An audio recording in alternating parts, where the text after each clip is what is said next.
तो बाकी बातें खत्म, क्लास शुरू किया जाए।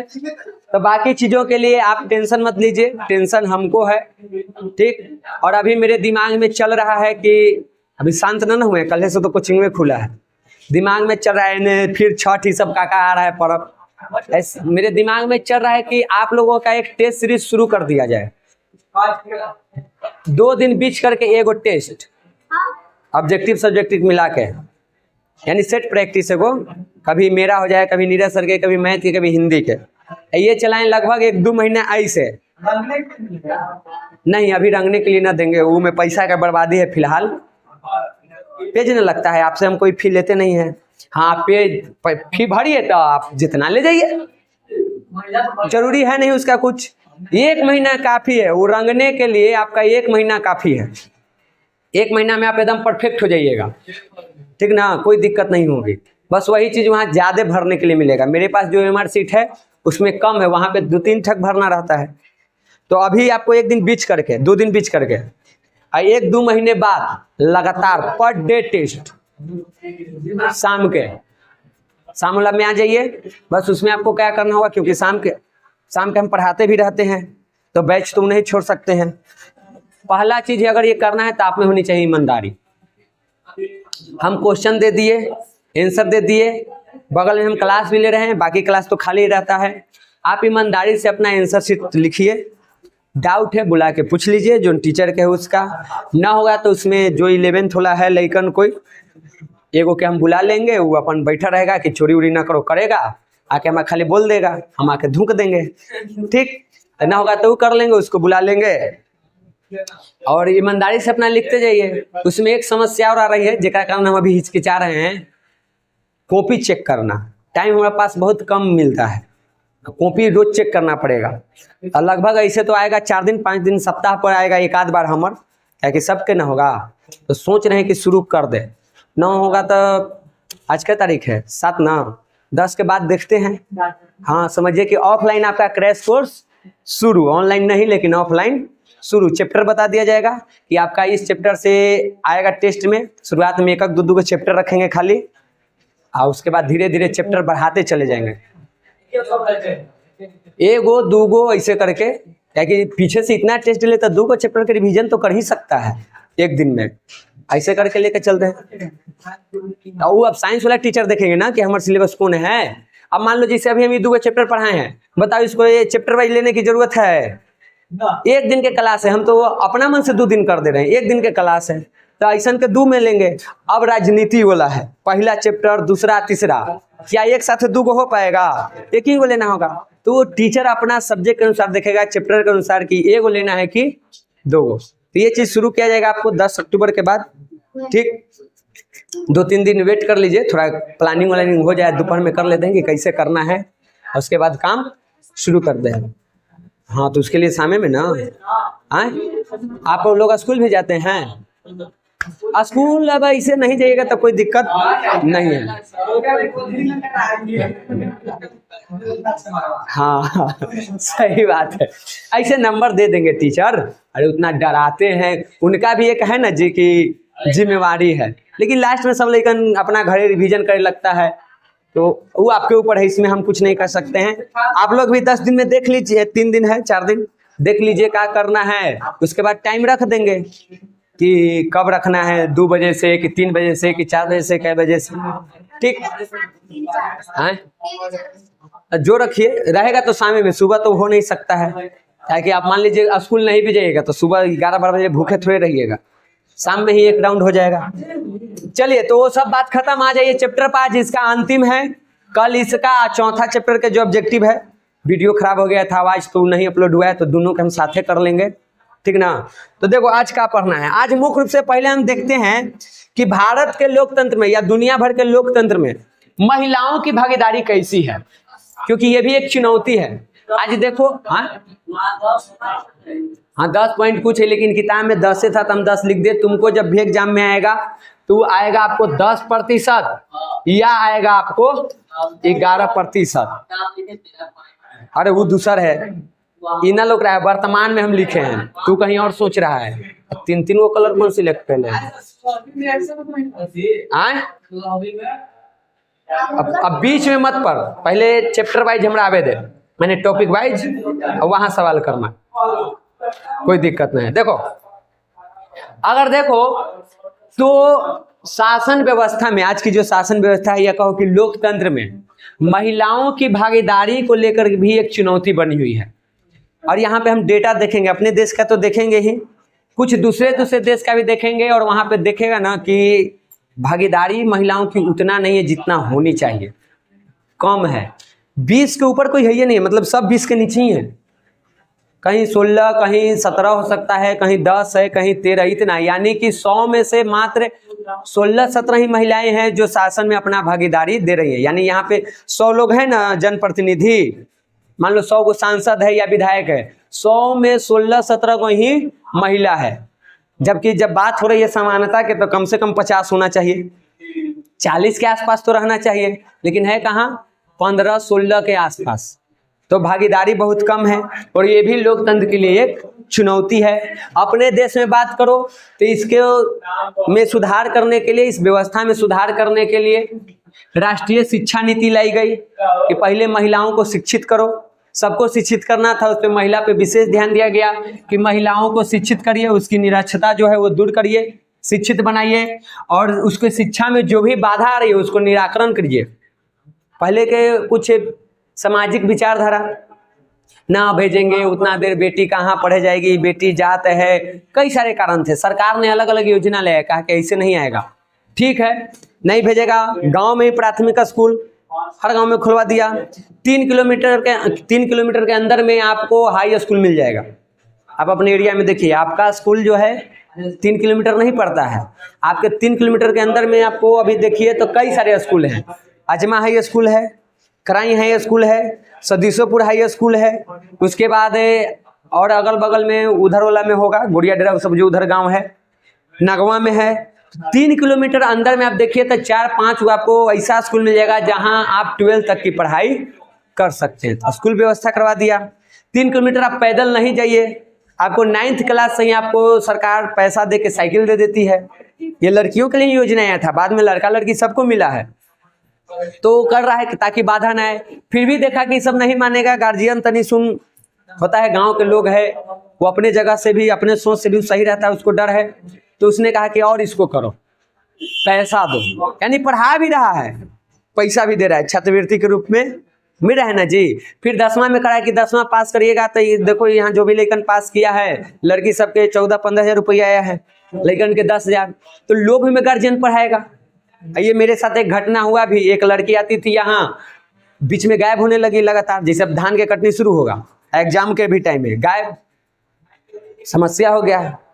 तो वो बताइए ओकर गाँव के सबके ऐसा ऐसा बात है, तब ओकर घरे गए। अब बचपने से उसको हम पढ़ा रहे हैं, इतिगो से बात हो रही है प्रतिमा के, ठीक। अब ओकर मम्मी भी गए, काहे ना पढ़े ला भेजा हूँ, तो कैसे इंसान बात है, तो उनको हम समझाएं कि देखिए आप महीना कितना देते हैं वो बता दिए, जोड़ के बता दिए। 300 लगता था, साल के कितना हुआ 3600, खूब खर्चा लेकर हुआ था कितना 5000। जब ये पास करेगी तो कम से कम मिलेगा इसको 10,000, यानी आप 5,000 इन्वेस्ट करके एक ही साल में आप 10,000 कमा रही हैं। एक से ज़्यादा आप घरे रख के उसको कमा लीजिएगा। तो आप हम पे भरोसा करके उसको भेजिए, और उसके बाद वो भेजी तो ये कहो कि लड़की हमारा भी थोड़ा सा अपना लाज बचा ली, पास की, बढ़िया नंबर से पास की, 350 नंबर है, 15,000 आ गया, मम्मी खुश है। अब उसको मम्मी हमको मास्टर नहीं कहती, बेटा कहती है। और कोई भी घर में फंक्शन हो तो आना है तो आना है, न कैसे आइएगा। और भाई के शादी था, रिसेप्शन में जाके हम बैठ के खाना खा रहे, आके लड़ाई कर ली कि हमार बेटा बाहरे बैठे खाए, तो हम घरे काका रख ले ही है, तू बाहरे खेब। एक लड़ाई। आते समय पैसा, टीचर को कौन पैसा देता है, जिसे इतना दे के मिलता है ना वैसे, और जितना उनसे बना वो 10 रुपया काहे न रहे, लेकिन वो देने के पीछे जो श्रद्धा थी, पैसा, खाना, कि खाना घरे ले जा, तो वो चीज़ हुआ। तो अब वो बात माना, किए, करवाए, हो गया। तो सरकार वो सब दे रहा है। आप इंटर पास कीजिए आपको 25,000 मिलेगा, BA पास कीजिए 50,000 या 1 लाख हो गया है अब। 1 लाख तक शायद हो गया है। ये क्यों दे रही है सरकार? ताकि पैसे के लोभ में गार्जियन, अगर वो पैसा नहीं रहता तो शायद उसके मम्मी जो हैं वो नहीं भेजती, लेकिन जब हम वो बताएं तो उनका लगा कि चलो भेजते हैं, भेजी, आज तेगुना कमा ली, 5,000 खर्चा करके 15,000 हो गया ना जी। मजे मजे है। उसमें एक फायदा और, अब उसको मम्मी के हम जो बोलेंगे वो सुनेंगे। अभी मान लो कि जैसे होता है ना कि 10th 12th के बाद लड़की के शादी के बाद हम कह देंगे कि नहीं, तो कम से कम इतना तो उम्मीद कर सकते हैं कि मानेंगे कि अगर कह रहा है तो जरूर कुछ सोच के कह रहा है। तो चीजें होती है। तो सरकार बार बार इसके निराकरण के लिए, जो भी बीच में शिक्षा लेने में बाधा रहे, उसके लिए कई तरह की योजनाएं ला रही है।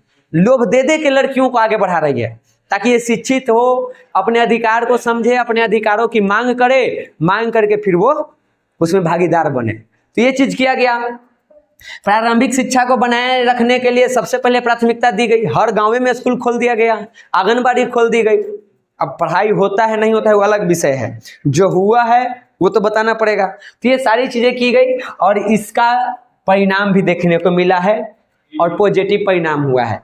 आज देखो महिलाओं की भागीदारी हर जगह बढ़ रही है धीरे धीरे। लड़कों के बराबर में नहीं आई है, पुरुषों के बराबर में महिलाएं नहीं आई हैं, लेकिन धीरे धीरे वो आंकड़ा जो है, वो संख्या जो है वो बढ़ रहा है। तो ये एक फायदा हुआ है। 15वीं लोकसभा चुनाव के बाद महिलाओं की भागीदारी लगातार बढ़ रही है।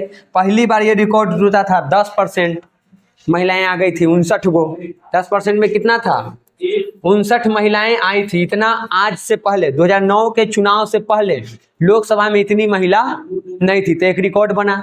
उसके बाद आगे जब चुनाव हुआ तो लगातार बढ़ते गया है।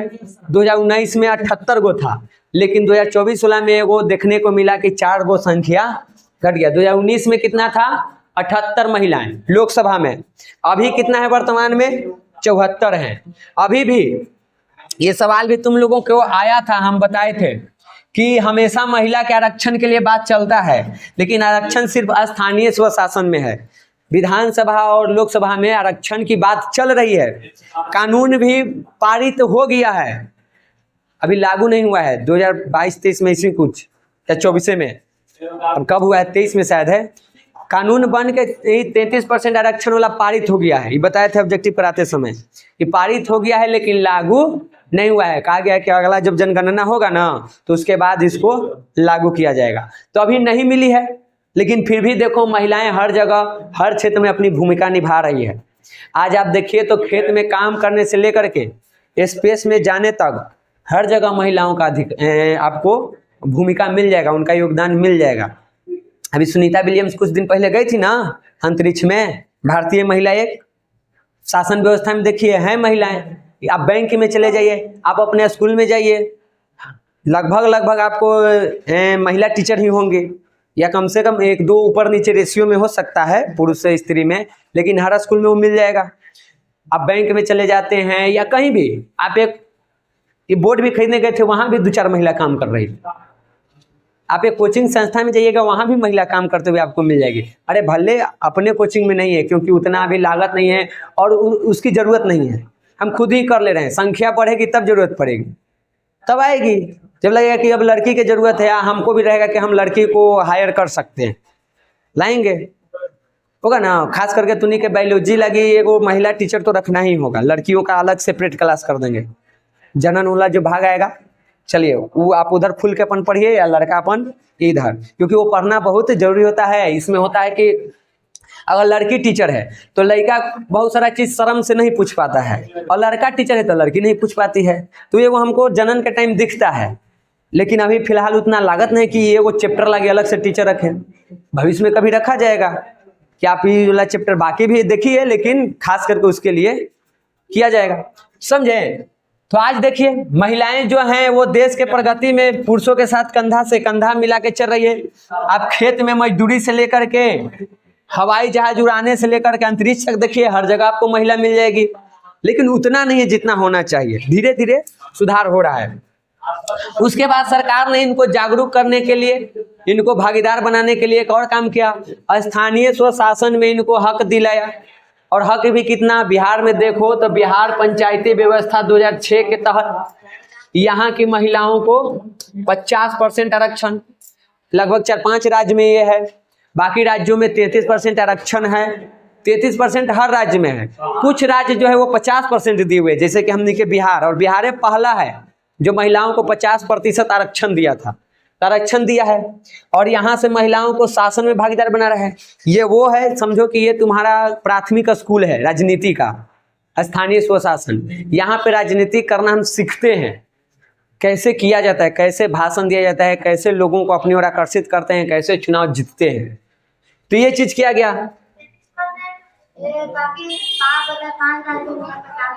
हाँ हाँ, 28 गो राज्य में से, अब कंफर्म को याद ना है, पढ़े हुए लंबा टाइम हो गया है, लगभग 4, 5, 6 ऐसी कुछ राज्य है जो 50% स्थानीय स्वशासन में, विधानसभा लोकसभा का कहीं भी नहीं है। ठीक, स्थानीय स्वशासन में जितने भी राज्य हैं, हर राज्य में 33% महिलाओं को आरक्षण है। यानी 100 में से 33 गो महिला ही रहेगी, फिक्स है। तो 100 में से मान लो 33 गो महिला, तो बचा कितना? 67 गो। इस 67 में महिला पुरुष दोनों हो सकता है, लेकिन 33 गो एकदम फिक्स है कि महिला रहेगी। ये 33 गो महिला, इस 67 गो में महिला पुरुष दोनों, समझ गई? तो ये सभी राज्यों में है। और कुछ राज्यों में कहा गया कि नहीं, आधा या आधे रहेगी, आधा महिला का फिक्स है, अब बचल 50 में महिला पुरुष दोनों में से कोई हो सकता है। लेकिन हमारे तरफ देखो, जब भी स्थानीय स्वशासन के चुनाव होता है तो ज्यादातर तुमको महिला ही मिलेगी, पुरुष गिना चुना ही एक आध गो मिलेगा। सब अपने पत्नी को, अपनी माँ को खड़ा कर देता है, वही उम्मीदवार रहती है। इसमें एक चीज खराबी भी है, चुनाव होता है, महिला खड़ी होती है, उम्मीदवार, वो जीत भी जाती है, कोई एगो तो जीतती हैं, लेकिन वो शासन अपने हाथ में नहीं लेती है, वो दे देती है अपने पति को या अपने पुत्र को। ये लोकतंत्र की एक चुनौती है, एक कमजोरी, एक खामी है। दिया गया ये व्यवस्था इसलिए लाया गया कि महिलाओं को सशक्त बनाया जाए, उनको जागरूक किया जाए, उनको जागरूक करके शासन में भागीदार बनाया जाए। लेकिन महिलाएं क्या कर रही है, या उसके घर के पुरुष क्या क्या कर रहे हैं, शासन अपने हाथ में ले रहे हैं, या तो वो ले रहे हैं या महिला खुद ही अपनी मर्जी से उनको दे रही है, जिसके कारण जिस लेवल पर उनको जाना चाहिए वहां नहीं जा पाते हैं। वो खुद घर से निकलते, खुद मीटिंग करते, खुद अपने जनता से मिलते, खुद योजनाओं में शामिल होते, तब ना वो चीजों को सीखते। वो सारे काम कौन कर रहे हैं? उसके पति या उसके पुत्र। और ये लोकतंत्र की एक खामी है या एक चुनौती है। उसका वर्णन भी आगे है, देखो यहाँ पे कि नगर परिषदों में निर्वाचित महिलाओं के स्थान पर उसका पति या पुत्र अपना प्रभाव जमा लेता है और लोकतंत्र के लिए एक चुनौती बना हुआ है। ठीक, ये चीज नहीं होना चाहिए। उसके बाद देखो, भारत वाला तो पढ़ लिए कि अभी में तुमको 13.6%, 74 गो है। ओला में तुमको 10% के आसपास था, 10 से 11 के बीच। दुनिया भर में देखो क्या है, जो डेटा है उसके अनुसार, नया वाला नहीं है, पुराने हैं। ब्रिटेन की राजनीति में महिलाओं की भागीदारी मात्र इतने हैं, 19.3, यानी कि 100 में से मान लो तो 20 गो, सीधे सीधे 20 मान लो, 100 में से 20 लोग, इतना ही भागीदार है। अमेरिका में इतना विकसित देश 16.3% महिलाओं की भागीदारी, इटली में 16.01%, आयरलैंड में 14.2%, कहीं भी 20 के आसपास नहीं। नया डेटा वाला में हो सकता है 25-30 तक गया हो, पुराने वाले डेटा में यही है। ठीक, फिर भी अभी 50 तो लगभग किसी भी देश में नहीं हुआ है। ये परिस्थिति है। ब्रिटेन में महिला महारानी थी तब भी नहीं था, अब क्या होगा, अब तो पुरुष है। ठीक, लेकिन पूरे विश्व में देखो तो धीरे धीरे इन चीजों में बदलाव हो रहा है। धीरे धीरे महिलाएं शिक्षित हो रही है, जागरूक हो रही है और अपने अधिकारों की मांग कर रही है और हर चीज में भागीदार बन रही है। तो धीरे धीरे उम्मीद किया जाता है कि आगे चल करके परिस्थिति में सुधार होगी और ये लोग बराबर की यहाँ पे हकदार बन के वहाँ पे भागीदार बनेंगे। अब हम लोग देख लेते हैं बिहार के लोकतंत्र में क्या चुनौती है। सिंपल सी बात, हम लोग भारत में हैं, बिहार में हैं, तो कुछ तो एकदम ऐसा है कि जो भारत में है वो बिहार में होगा ही होगा, कुछ जो है वो सिर्फ बिहार में, वो भारत की समस्या नहीं, वो बिहार के लोग, जैसे जातिवाद, ये मुख्य रूप से बिहार की समस्या है, भारत की समस्या नहीं है। भाषा, तमिलनाडु तेलुगु ये सब की समस्या है, हमारे यहाँ की समस्या नहीं है। पानी को लेकर के कर्नाटक और इसमें तमिलनाडु में होता है, कावेरी नदी को पानी लेकर के, वहाँ की ये कहो कि राज्य स्तर की समस्या है। वहाँ पे वो हमारे राज्य में है उसी समस्या पानी को लेकर, सभी राज्य में वो नहीं है। तो कुछ राज्य में ऐसे चुनौती होते हैं जो राज्य के ही होते हैं, दूसरे राज्य में वो चुनौती नहीं है, और कुछ ऐसे जो कॉमन होते हैं। बेरोजगारी पूरे देश की है, बिहार के भी है। शिक्षा पूरे देश की है, बिहार के भी है। गरीबी पूरे देश के लिए चुनौती है, बिहार की भी है। लेकिन जातिवाद सिर्फ और सिर्फ मुख्य रूप से देखो तो बिहार के है, सभी राज्यों में नहीं है। बिहार में हो सकता है, उत्तर प्रदेश में हो सकता है, ऐसे हो सकता है, सभी राज्यों में ये नहीं हो सकता है। ठीक, तो कुछ अपने बिहार की ही चुनौती है, कुछ देश के लेवल के है। तो हम लोग बिहार वाला देखेंगे कि बिहार में कौन कौन सा चुनौती है। सबसे पहले देखो, हमने के भारत में लोकतंत्र, तो पूरे भारत के राज्यों में भी लोक ही तंत्र। अगर भारत का लोकतंत्र स्वच्छ है, साफ सुथरा है, तो जाहिर सी बात है कि बाकी 28 जो राज्य है वहाँ के भी लोकतंत्र साफ सुथरा ही रहेगा, क्योंकि हमारा केंद्र शक्तिशाली है, तो उसी के जैसा होगा। तो लगभग तो ठीक ठाक है, लेकिन इसमें भी कुछ स्थानीय स्तर पर चुनौतियां हैं। ऐसे देखिए तो बाकी राज्यों की तरह हमारे बिहार में भी लोकतंत्र बढ़िया है, ठीक से चल रहा है जैसे चलना चाहिए, लेकिन फिर भी इसमें भी कुछ स्थानीय स्तर पर कुछ चुनौतियां हैं। क्या चुनौती है वो हम लोग एक एक करके देखेंगे। देखिए बिहार के चुनौती में क्या है, ऐसे ही पूरे देश में है, लेकिन हम लोग बिहार में देख रहे हैं। भ्रष्टाचार राजनीति में होता है, दबा के होता है, अभी हो रहा है और आगे भी भिड़िया में दो इलेक्शन और होगा। सब कोई एक दूसरे के पोल खोले में लगा हुआ है। इसके बिना तो बिहार में आप राजनीति कर ही नहीं सकते हैं, होगा ही नहीं। बिहार में आप धर्म के नाम पर राजनीति नहीं कर सकते। यहाँ पे अगर आपको राजनीति करना है तो आपको जातिवाद करने आना चाहिए। बिहार की राजनीति चलता है जातिवाद को, बहुत बड़ा भूमिका निभाता है। ये सरकार बनाने और गिराने की पावर रखता है जातिवाद। इसलिए देखो सब अपन अपन जात के खींचे में लगा रहता है।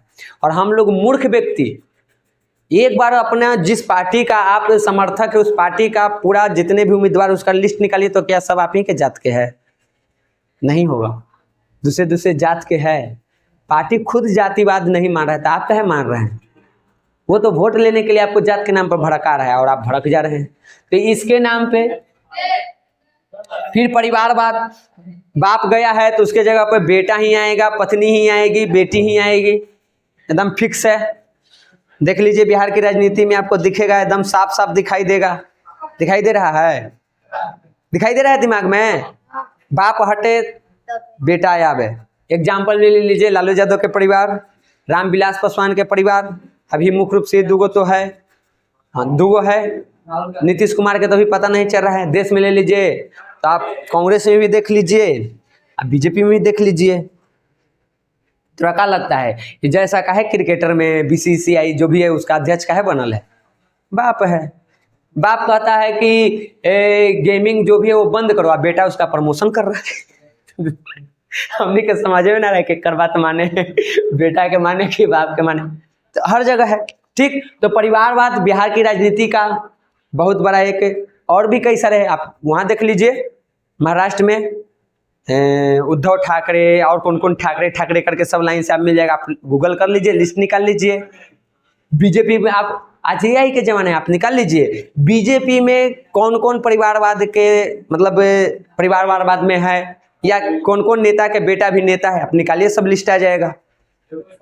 बात यह है कि देखो कांग्रेस का नाम इसलिए ले लिया क्योंकि पॉपुलर है, और उसमें जो प्रत्याशी है सब पॉपुलर है। जितने भी उम्मीदवार है, Rahul Gandhi popular, Priyanka Gandhi popular, Sonia Gandhi popular, Indira Gandhi popular, Rajiv Gandhi, ये सब पॉपुलर इसलिए नाम याद है। बहुत से दूसरे पार्टी में भी है, सिर्फ भारत में नहीं है, सिर्फ बिहार में नहीं, अलग अलग राज्यों में भी, लेकिन वो उतना पॉपुलर नहीं है तो हम नहीं जान रहे हैं। आप गूगल कीजिए, सब निकल जाएगा आपके पास। AI से पूछे वो सब लिस्ट निकाल के दे देगा कि केकर बेटा कहाँ कहाँ काका कर रहा है, पार्टी में है कि नहीं, उसके जगह उसके वजह से कोई पद पे है कि नहीं है। तो हर पार्टी में है, बस वही है कि किसी वाले को हम जान रहे हैं, किसी वाले को हम नहीं जाने, इतने का फर्क है। समझ गए? ये चीज हुआ है। तो ये आज भी विद्यमान है, ये बिहार के लोकतंत्र की चुनौती हो गया। किसी जनप्रतिनिधि के निधन हो जाता है या वो इस्तीफा दे देता है तो उसका सीट खाली, और देखोगे कि बिहार में जब ये सीट खाली होता है तो उस सीट पर उसके ही परिवार के किसी व्यक्ति को बैठाया जाता है, या तो टिकट देके चुनाव करवा के, या तो डायरेक्ट। ऐसे तो पद खाली होता है तो चुनाव कराना होता है, वो उपचुनाव कहलाता है।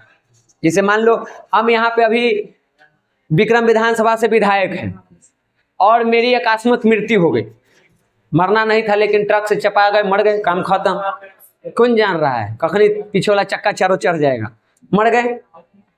तो बिहार की राजनीति में सीधे बात यही होता है, विक्रम विधानसभा में सिर्फ चुनाव होगा, ताकि बाकी जगह तो है ये है। अब लोकतंत्र है तो अपने मन से तो किसी को बैठा नहीं सकते हैं, तो विक्रम विधानसभा में खाली, पूरे बिहार में खाली कहाँ, विक्रम विधानसभा में चुनाव करवाया जाएगा।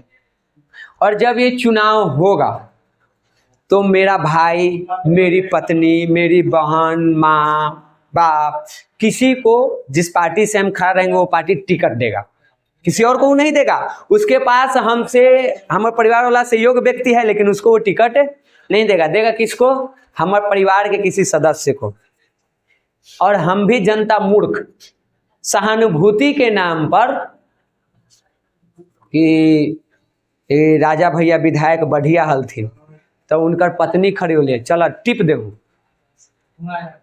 अभी खेसारी लाल की पत्नी विधायक के लिए खड़ा हो रही है, टिकट मिल गया है आरजेडी से। तुमको क्या लग रहा है, हमको तो पूरा एकदम है कि जीत जाएगी, हम चांस है कि जीत जाएगी। सहानुभूति पर खेसारी लाल के सब फैन है, ओकर पत्नी के वोट देगा। परिवारवाद तो सिर्फ नेता परिवारवाद नहीं कर रहा है, हम खुद कर रहे हैं। हम कर रहे हैं तभी तो वो करवा रहा है। आप भी तो परिवारवाद के नाम पे आप वोट दिए तब ना, आप नहीं देते तो काहे खड़ी करता, आप देते हैं तो करता है। ओकर औरते कुछ नाम है, चंदा भाभी नाम है यार। ई चोट्टा ने अपन औरत के खड़ा कर रहा है, कौन सी इन्होंने अपन औरत के मार के ले थार ले घरे से निकाल ले। आदमी है इलेक्शन के टाइम पर अपन इमेज खराब कर रहा है। एथी कर लिया, शायद एथी बन गया है, खड़ा ना होगा बीजेपी में शायद शामिल होकर एथी बन गया है। मनीष कश्यप कैसे था, मनीष कश्यप तो रो रहा है कि गलती हो गया, हम माफ कर दीजिए, दोबारा हम ऐसा काम ना करेंगे। और चल गया केकरा में, जन सुराज में। आज जन सुराज में जैसे पहले हूँ जन सुराज को गाली दिया है प्रशांत किशोर के, क्यों तो जगह जगह से पैसा किया है, दलाली करके पैसा जमा किया है, अब वह पैसा जमा कर अब यहाँ इन्वेस्ट कर रहा है, तो इन्वेस्ट करके क्या करेगा बताइए। आज हुए में शामिल हो गया है, कोई अपना सिद्धांत नहीं है, एक बात कहिए नहीं है। यहाँ से दूगो के देख के एकदम मन खुश हो जाता है।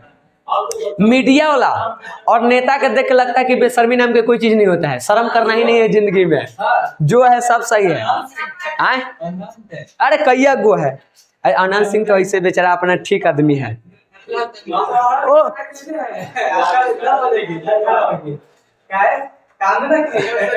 आनंद सिंह के हमारे एक बात अच्छा लगता है, तू नहीं कहता ना कि तू फलना पार्टी के सपोर्टर रहता, हम आनंद सिंह के क्यों बड़ाई करते। उसका जो भाषण देने का जो तरीका है ना, एकदम मतलब कि हाई लेवल के है, फटाक से जवाब दे देना। ऐसा की रिपोर्टर के बोलती बंद। पिछला बार चुनाव में पूछा था क्या लगता है इस बार नीतीश कुमार प्रधान मुख्यमंत्री बनेंगे, हम क्या जाने के लिए बनेंगे कि ना बनेंगे, जनता ना तय करेगा।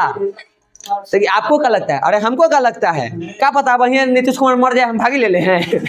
जवाब दे। तो वो अच्छा लगता है उसका वीडियो। अभी हमारे ये वाला फोन खोलो, इनमें शॉर्ट देखो निकलेगा, हमारे घर में सब देखता है, पापा हम भैया, मजा आता है। जिस लेवल के उसका आईक्यू लेवल काम करता है आनंद सिंह के, हाई लेवल के है, वो होना चाहिए। लालू यादव के बाद कोई दिखता है कि है ओकर छवि जवाब देने में, ठीक। लालू यादव से आपकी अदालत में पूछा था ना कि आप जाते हैं इलेक्शन में, ऐसी जनता भी बिना सिक्योरिटी के, डर नहीं लगता है? तो डर काहे लगेगा, जनते हमारी सुरक्षा करता है। अभी ना हम नेक्सलाइट एरिया में गए हुए थे, सबसे मिले हैं, कहाँ हमारा कुछ हुआ। अरे मान लो वहाँ गए, गोली मारेगा तो चारों पट्टी तो जनता, पहले गोली तो जनता के लगेगा, हमारा थोड़े। अभी जो बात बोलने क्या सीरियसली बोल रहे हैं, वो देखो आईक्यू लेवल कौन लेवल पे बोलते हैं। एगो उनकर वाला वायरल होता है ममता बनर्जी वाला कि नहीं मांगे थे तो नहीं मिलेगा, सुनी है, रेल नहीं मांगी थी तो ममता जी कहते कि नहीं मांगे तो नहीं मांगे थे तो नहीं मिलेगा। भाषण देते हैं, कहते हैं कि यही बात बोल के हम अपने शब्दों पर विराम देते हैं और सबको लंच के लिए छुट्टी कीजिए। ये सब क्या चीज है, आईक्यू लेवल एकाएक आता है दिमाग में, वो घर से सोच के थोड़े जाते हैं, वो लेवल के है। और वही चीज दिखता है अनंत यादव में, तो हम अनंत यादव करें अनंत सिंह में, इसलिए हम उनका सुनते हैं। कि कभी कोई रिपोर्टर से या कोई बहस को से पाला पड़ जाए तो कैसे निपटना है, ये लेवल पर हम ठिका ले लें, भागी ले लें हम। आगे देखो, सोचो कौन ऐसा औरत पति हो सकता है जो अपने औरत के विधायक में खड़ी किया, बाद में अपने औरत की बुराई कराई करते हैं। उसको खड़ा नहीं करेंगे, क्या है वो बढ़िया नहीं है, जनता से मिलवे नहीं करती है, बढ़िया काम नहीं करती है, तो कहला खड़ा करेंगे, नहीं करेंगे। बेटवा दिया पूछा था रिपोर्टर की करिएगा, तो कि हम ओकर भागी ले ले हैं, तोरा बाप भेजा था पढ़े लगे और तू बन गया रिपोर्टर, तो अपना बाप से पूछ के बना है कि हमारे बेटा हमारे से पूछ के बनेगा।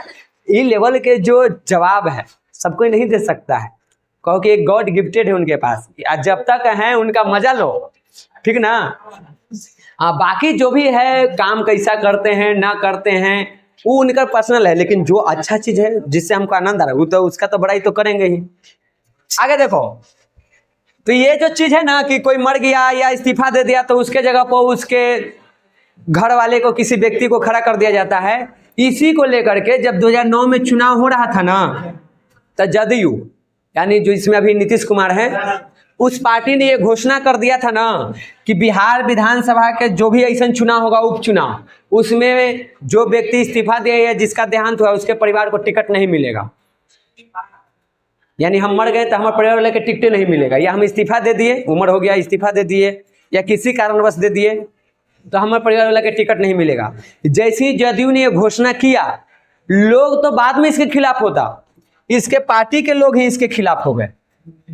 आंतरिक कलह देखो पार्टी के अंदर कि ऐसे कैसे आप कर सकते हैं, ये घोषणा कैसे, तो हमारे बाल बच्चा के भविष्य कहाँ जाएगा, हमारे जगह पोहे ना आवेगा।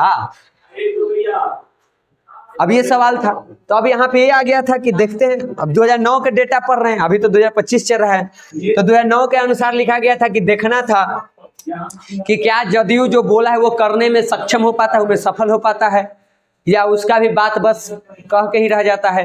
और आज 2025 चल रहा है, अब देख सकते हैं कि ये बात जो है बस कहने भर था। क्या ये परिवारवाद, वंशवाद हमारे बिहार की राजनीति से खत्म हो गई? नहीं खत्म हुई है, तो ये बस एक घोषणा मात्र ही रह गया था।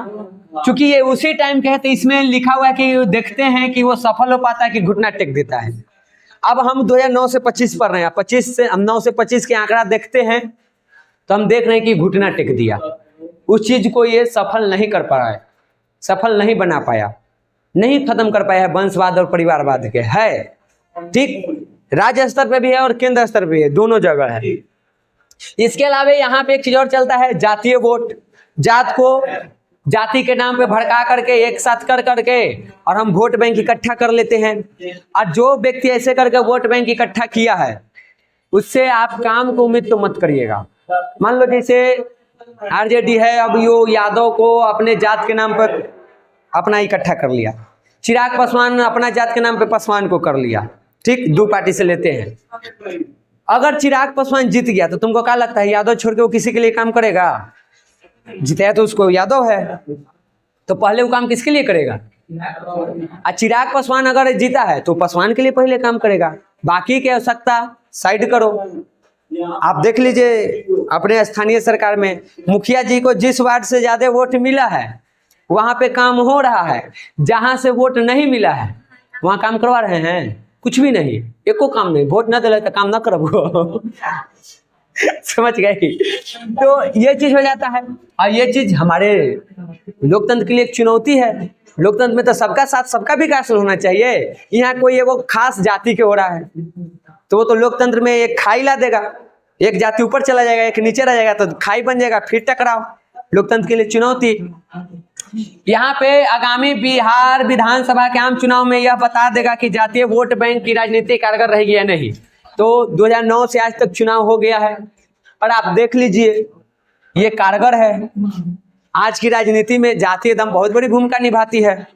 अभी इलेक्शन जब प्रचार एकदम जोर शोर से शुरू होगा, धीरे धीरे हो चुका है, रैली वगैरह चल रहा है, आप भाषण सुनिए, देखिए वहां पे जात के नाम पे वोटिंग की मांग हो रही है कि नहीं हो रही है, किया जा रहा है। तो ये आज भी चल रहा है। अब यहाँ में देखो, जो नेता अपने लिए जात के नाम पे वोट बैंक सुरक्षित कर लेता है, वोट प्राप्त करता है, जीतने के बाद सत्ता में आने के बाद वो आम लोगों के लिए काम तो नहीं करेगा। करेगा तो सिर्फ और सिर्फ अपने जाति के लिए, और नहीं तो काम ही नहीं करेगा। वो तो जान ही रहा है कि अगला साल फिर हमारा जात के नाम पे वोट दिए देगा।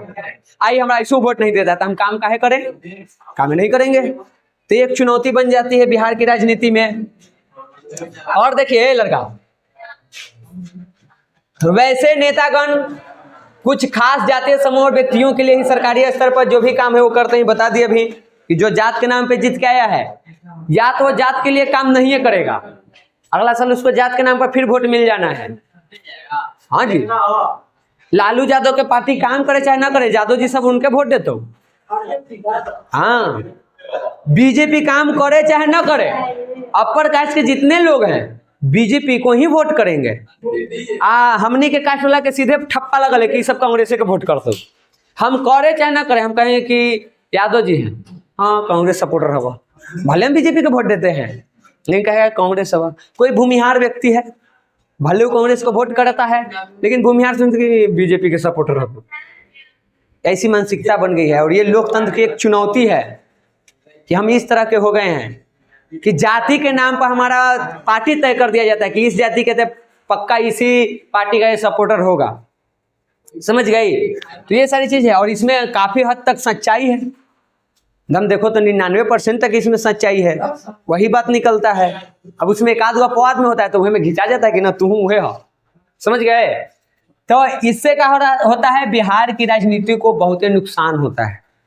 जिस तरह से काम होना चाहिए, जिस तरह से विकास होना चाहिए, जिस तरह से यहाँ के लोकतंत्र को काम करना चाहिए, वो नहीं हो पाता है।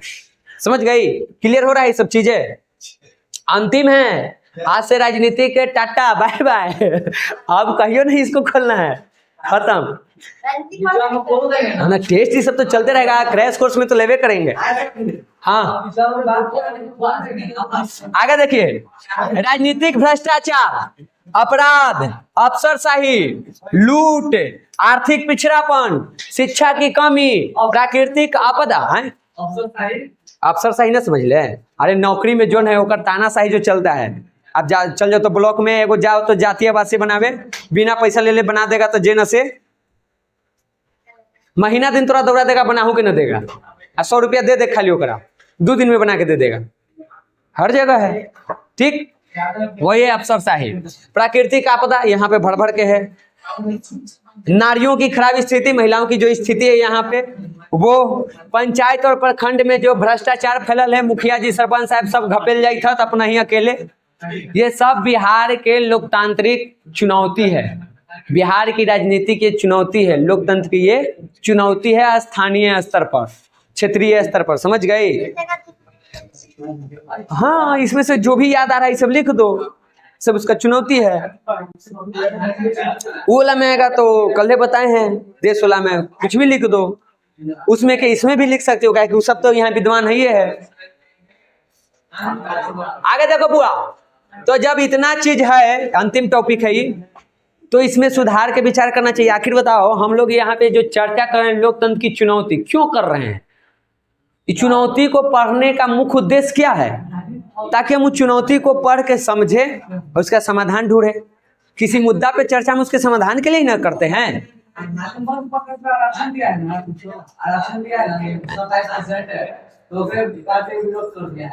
होता है, कर सकता है, एकदम आम बात है। वहां तक होगा कि अगर वो नहीं मानेगा तो वो अलग हो गया, अपना पार्टी में लेगा। अल्लाह ना तेज प्रताप होने लगता है कि जनशक्ति जनता दल बनाया है। हाँ, जनशक्ति जनता दल। हाँ, दोनों भाई लड़ल है। हमनी के कहते कि अरे टूटे वाला हो। अरे पहले तो दोनों भाई जुट ना था, हमनी के कहिए टूटेंगे कि ना टूटेंगे। अपने खुद जुटले ना, हमनी के कराए जुड़ेला। अच्छा मान लो हम कैरेक्टर लेस रहे हैं, तुमको कहें कि कैरेक्टर में रहो, रहेगी? रहेगा? हम अपने यहाँ धुआं मार के आए, लेकिन कहें कि धुआं नहीं मारना है, मानेगा? इका बार बार हमारे पास सवाल उठा देता है कि तू पहन ले होता ना, हम नहीं पहने होते। सवाल उठाता नहीं उठाता, जो भी है। देखो, तो हम यहाँ पे चुनौतियों पर इसीलिए चर्चा करते हैं ताकि उसके समाधान को ढूंढा जाए, ठीक। और हमेशा ये कहा जाता है कि देखो, अलग अलग देश के चुनौतियां भी अलग अलग है। हमारे देश में जाति के नाम पे चुनौती है, तो अमेरिका में रंग भेद, दक्षिण अफ्रीका में रंग भेद, आयरलैंड में धर्म, बेल्जियम में भाषा, सभी जगह लोकतंत्र है। लेकिन क्या चुनौती एक जैसा है? अलग अलग है। तो हम कोई एक समाधान नहीं दे सकते, एक सिद्धांत ना दे सकते हैं कि ये वाला बात कर दीजिए तो लोकतंत्र की चुनौती खत्म।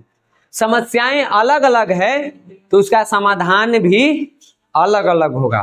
तो हमेशा इसके बारे में कहा जाता है कि चुनौतियां एक जैसे नहीं है, तो राजनीतिक सुधार के लिए एक ही तरीका भी हम नहीं अपना सकते हैं। जब चुनौती अलग है तो तरीका भी अलग है ना। बतिया ले हम सूत के उठा ही, इस समझ में आया? अलग अलग देशों की चुनौती अलग अलग, तो उसके समाधान के तरीका भी अलग अलग ही होगा। ठीक, हम राष्ट्रीय स्तर के सुधार के कुछ प्रस्ताव बना सकते हैं कि चलिए देश में जो समस्या है उसका समाधान करते हैं। प्रस्ताव लाएं पूरे देश में कि गरीबी खत्म करते हैं, तो पूरे देश के लिए है। और सबसे ज्यादा गरीबी तो बिहार में है।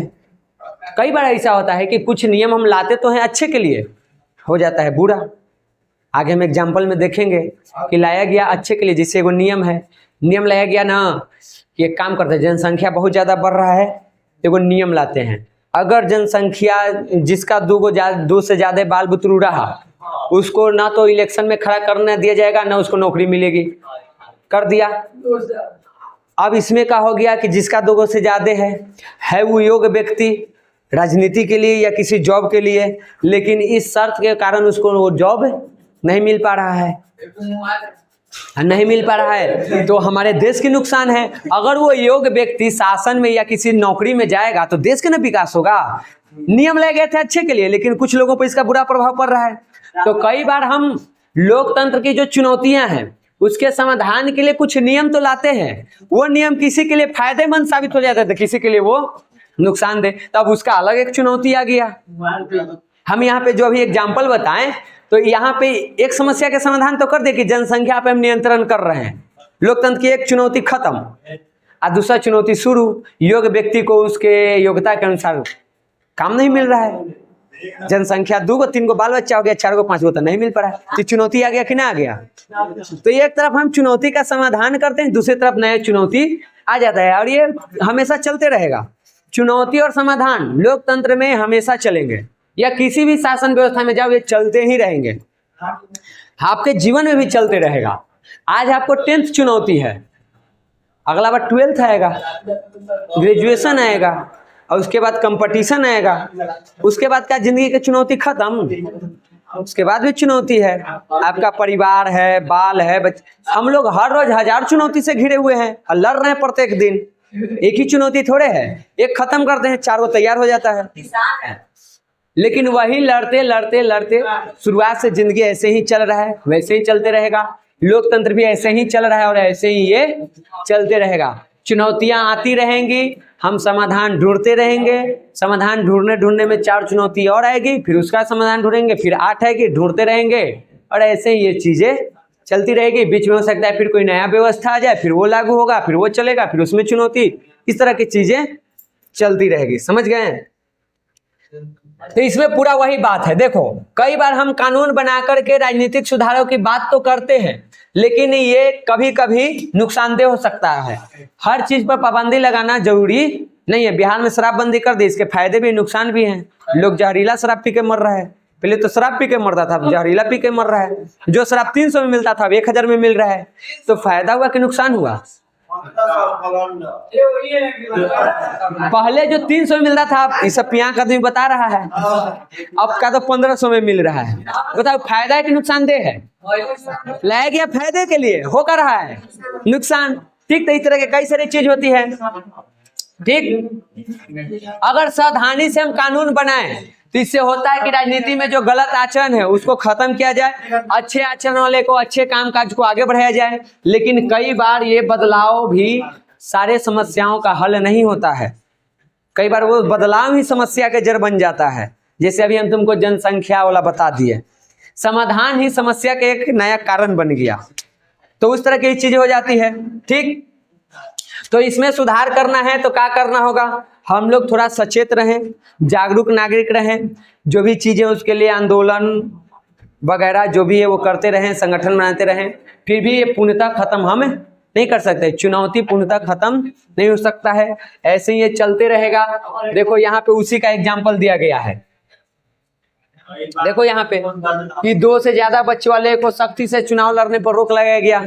इससे हो ये गया कि कई सारे पुरुष और महिलाएं यहाँ पे इस चीज से वंचित हो गए, वो नहीं लड़ पा रहे हैं। योग्यता है, जीत भी सकते हैं, लेकिन इस नियम के वजह से वो उसमें भागीदार नहीं बन पा रहे हैं। तो एक नया चुनौती आ गया। इस तरह की चीजें चलते रहता है। तो सब मिलाकर के बात यह है कि बढ़िया कानून वही होता है, बढ़िया नियम वही है जो लोकतांत्रिक सुधार करने के कारण बने, उसको मौका दे। ऐसा नियम ना लगे जिससे कि एक चीज का समाधान करे, दूसरे के लिए वो समस्या बन जाए, तब वो बढ़िया कानून नहीं है। बढ़िया कानून उसको कहते हैं जिससे कि सिर्फ और सिर्फ समाधान हो। ठीक, इसके लिए क्या करना होगा? जैसे यहाँ पे देखो ये वाला, ये बढ़िया कानून है। सूचना का अधिकार आया, इससे किसी को कोई नुकसान नहीं। सूचना के अधिकार कानून बनने से फायदा ये हो गया कि सरकार जो भी कर रही है उसका डेटा उसको बताना पड़ेगा देश के जनता को। क्या इससे जनता को किसी प्रकार का नुकसान हो रहा है? फायदा है। तो ये एक बढ़िया कानून था, लेकिन इसमें कुछ खामियां ढूंढा गया। ये चुनौती के समाधान करते करते खुद ही चुनौती बन गया। ये एक ऐसा जो चुनौती के समाधान किया, जो भ्रष्टाचार है उसके खिलाफ एक बढ़िया नियम लाया गया। तो एक बढ़िया कानून था, समझ गए? इससे भ्रष्टाचार पर अंकुश लगाया जा सकता है। इसके अलावा और अगर इसमें सुधार करना है तो सब मिला के सब काम तो राजनीतिक दल करता है। तो अगर राजनीतिक दल इसमें सुधार करने का प्रयास करे, ओकरा पर जोर लगाए, इसके तरफ से ज्यादा ध्यान दे, तब किया जा सकता है। इसके अलावा हम लोग अगर जागरूक बने, हमारा मीडिया जागरूक बना, अगर वो गोदी मीडिया न बने, सरकार के तलवा न चाटे, वो अपने कर्तव्य को समझ के वो काम करे, तब लोकतंत्र और बेहतर हो सकता है। क्योंकि मीडिया को लोकतंत्र का चौथा स्तंभ कहा जाता है। चौथा स्तंभ है। तो अगर ये सब बढ़िया से काम करे तो लोकतंत्र को और बेहतर बना सकते हैं। जो इसकी चुनौतियां हैं उसको काफी हद तक हम कम कर सकते हैं, खत्म नहीं कर सकते हैं, ये पॉसिबल चीज नहीं है, लेकिन काफी हद तक इसको कम करके लोकतंत्र को और मजबूत बना सकते हैं। तो आज के क्लास में आप लोगों को इतना ही था। आज आप लोगों का राजनीति विज्ञान खत्म। अगले महीने में, अगले सप्ताह में हम लोग जो 3 बुक बचा है उसी में से कोई एक को शुरू करेंगे। ज्यादातर चांस है कि हम इकोनॉमिक्स शुरू करेंगे। कभी लेंगे, काहे टेंशन ले रहा है? अरे सब होगा, कुछ नहीं बचेगा तुमको जाने से पहले, ठीक ना? जाने से पहले कोई कंप्लेन रहे तो कहना, ठीक? करेगा हम इग्नोर कर देंगे।